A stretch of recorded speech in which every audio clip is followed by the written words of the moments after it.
Most people think their stress comes from work, from money, from relationships, from pressure. But here is the shocking truth. Two people can live the same life. One feels trapped. The other feels free. Same job. Same phone. Same city. Same problems.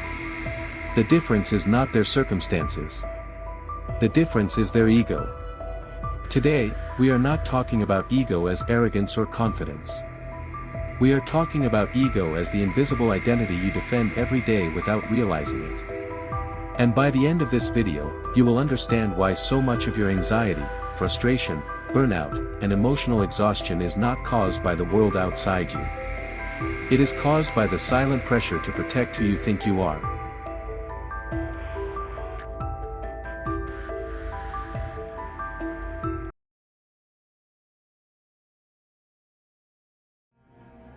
Modern stress rarely looks like panic attacks or breakdowns. Most of the time, it looks normal. You wake up tired. You check your phone. You compare your life with someone else before you even get out of bed. You push yourself to perform. You worry about falling behind. You hold your emotions in. You pretend you are fine. You repeat.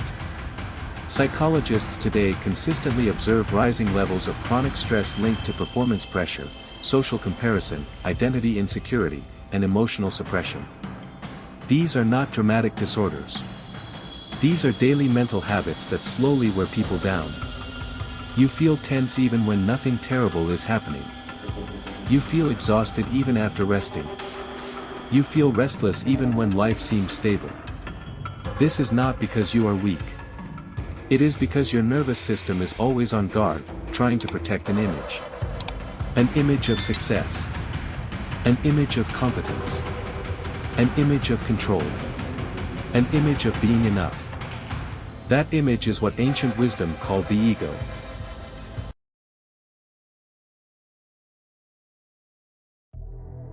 In Western psychology, ego is often described as the conscious self that mediates between desire and reality. But in Eastern philosophy, the meaning goes deeper. In Buddhism, the ego is linked to the concept of anatta, or non-self. The Buddha taught that what we call the self is not a fixed entity. It is a constantly changing process of sensations, thoughts, emotions, and perceptions. When we cling to any of these as who we are, suffering begins. In Hindu philosophy, the ego is called Ahamkara, the sense of, I am the doer. It is the mental function that claims ownership over actions, success, failure, and identity. In Taoism, the ego appears through excessive striving and self-importance. Laozi taught that the more you try to assert yourself above life, the more life pushes back. Different cultures. Same insight. The ego is not your personality.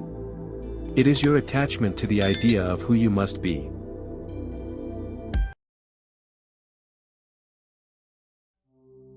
The ego does not imprison you with chains or walls. It imprisons you with expectations. You should be successful by a certain age. You should be stronger than others. You should not fail. You should not seem weak. You should always know what you are doing. These expectations feel normal because everyone around you shares the same story. But your nervous system treats them as constant threats. Every mistake becomes dangerous. Every criticism becomes a verdict. Every comparison becomes a quiet attack on your worth. You are no longer responding to life as it is. You are defending an identity. This is why even when external pressure decreases, internal tension remains. You can be on vacation and still feel restless. You can be praised and still feel insecure. You can succeed and still feel empty. Because freedom is not about removing problems. Freedom is about removing the need to protect a fragile image of yourself at all times. Here is the part most people never expect. The ego does not only create suffering through fear. It also creates suffering through pleasure. The same identity that collapses under criticism becomes addicted to praise.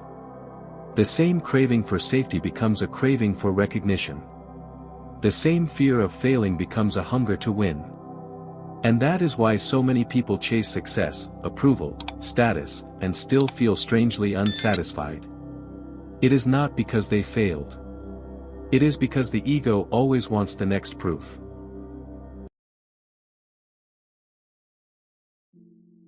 People often say, just let go of your ego. But that sentence feels terrifying when you are living inside it.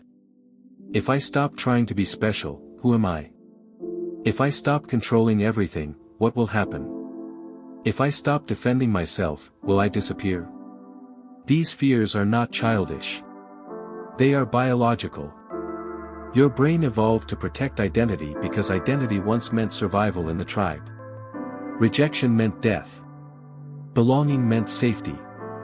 But the modern world extended that ancient survival system into careers, social media, relationships, and self-worth. Now rejection means losing status. Criticism feels like danger. Failure feels like annihilation. So you tighten your grip. You push harder. You judge yourself more. You collapse at night from the effort of being someone all day.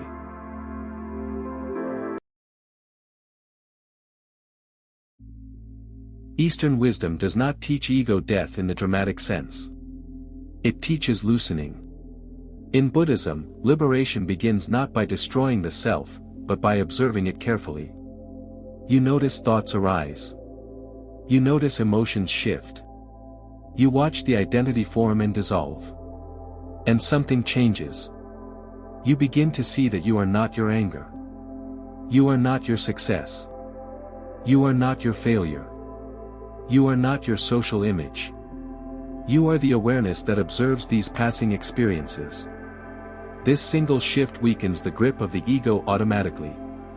Not through force. Not through suppression. Through clarity. In Taoism, freedom comes through wu-wei, effortless action. It means acting without forcing life to confirm your identity. You do your work, but you do not fuse your worth with the outcome. You speak, but you do not need to dominate. You lead, but you do not need to prove. Paradoxically, this is when effectiveness actually increases.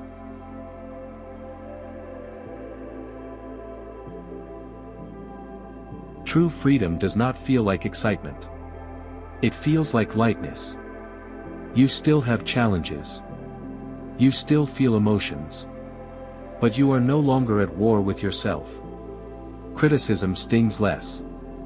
Failure instructs instead of humiliates. Success feels enjoyable, not addictive. You begin to rest without guilt. You work without fear. You exist without constantly measuring your worth. Modern psychology supports this shift as well. Studies on mindfulness, self-compassion, and cognitive diffusion consistently show reduced stress, improved emotional regulation, and healthier motivation. Ancient insight and modern science meet at the same door. You suffer less when you stop taking the ego's stories as absolute truth.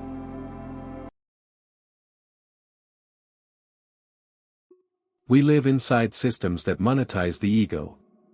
Social media rewards visibility. Work culture rewards over-identification with productivity.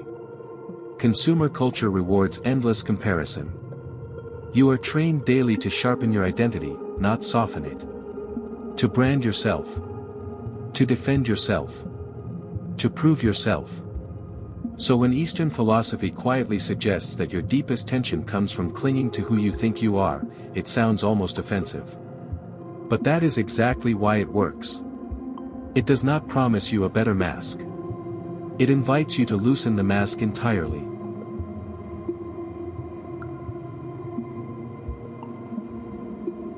You do not need to disappear into the mountains. Start with this. Once a day, notice when you feel defensive, jealous, superior, ashamed, or desperate to be seen as something. In that moment, ask silently. What exactly am I trying to protect right now? Do not judge the answer. Just observe it. This single question weakens the automatic grip of the ego and brings awareness back online. Freedom always begins with seeing clearly. The shocking truth is not that the world is harsh. The shocking truth is that most of the suffering you experience is created by the version of yourself you are trying to maintain. You do not need to become someone new. You need to stop exhausting yourself trying to defend someone imaginary. If this insight resonated with you, like this video so it reaches more people who are silently struggling with the same invisible pressure. Subscribe to Effortless Focus for more Eastern wisdom applied to modern stress. And remember, freedom does not begin when you win against life. It begins when you stop fighting yourself.